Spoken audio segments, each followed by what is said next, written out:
As the fall of 2015 approaches, millions are holding their breath to see what will unfold with the conclusion of the Shemitah 2015. The last two times this event occurred, it nearly brought America to a collapse.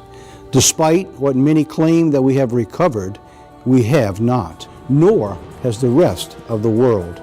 Since that time, debt in America has risen over $8 trillion with no end in sight. Global debt now stands over $200 trillion. Christianity is under siege around the globe. Tens of thousands have been persecuted and killed. Entire cities have been burned and destroyed. As I was preparing to deliver the second part of this warning message and describing how America has been accelerating its removal of God, no sooner had I begun that everything suddenly changed. As I was preparing, the unthinkable happened.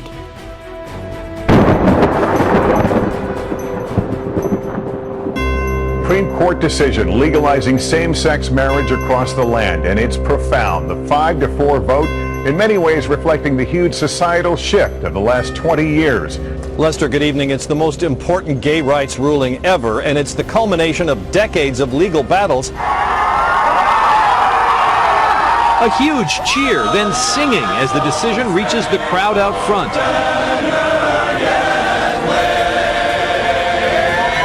The historic ruling struck down the bans on same-sex. Has America pronounced its own death sentence, or are we witnessing the handwriting on the wall? In America, just days following the Supreme Court's ruling on gay marriage, the ACLU states that they will no longer defend Christians' rights. Will the pulpit be the next to go? Meanwhile, the internet pages are filled with predictions of rapture, date setting, and tribulation. Never in modern times have we seen so many alarming conditions all merging at the same time. But the interesting thing is, like, you have all these reports, people saying, oh, it's going to go higher and higher, and then they're saying all the danger signs that were there at the last crash are there now. 2007, the conditions that the United States was in, we are right back 7 years later into those same conditions today, except we're in worse shape. And all I'm doing is combining science, history, and the scriptures to say this is the pattern. This is what has happened in the past.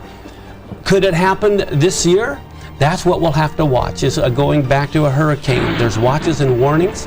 I want to give everyone a watch that we need to be watching, looking up, because it could turn into a warning.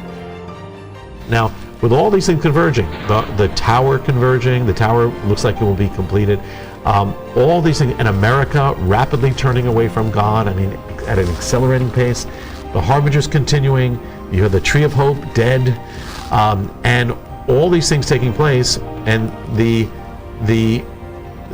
peak of the Shemitah, which is when generally things happen, if it goes according to this pattern, will be in September 2015. Now again, my two cautions, nothing has to happen, God doesn't have to do anything.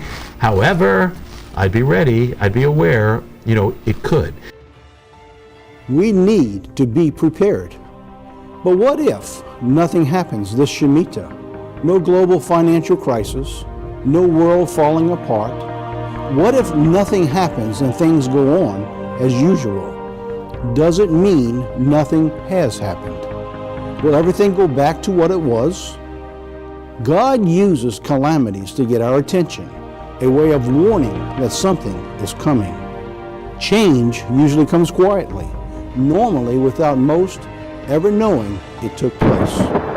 While we prepare for the worst that could happen this September, this program will focus on a quiet change that is beginning to take place this September that the world is totally unaware.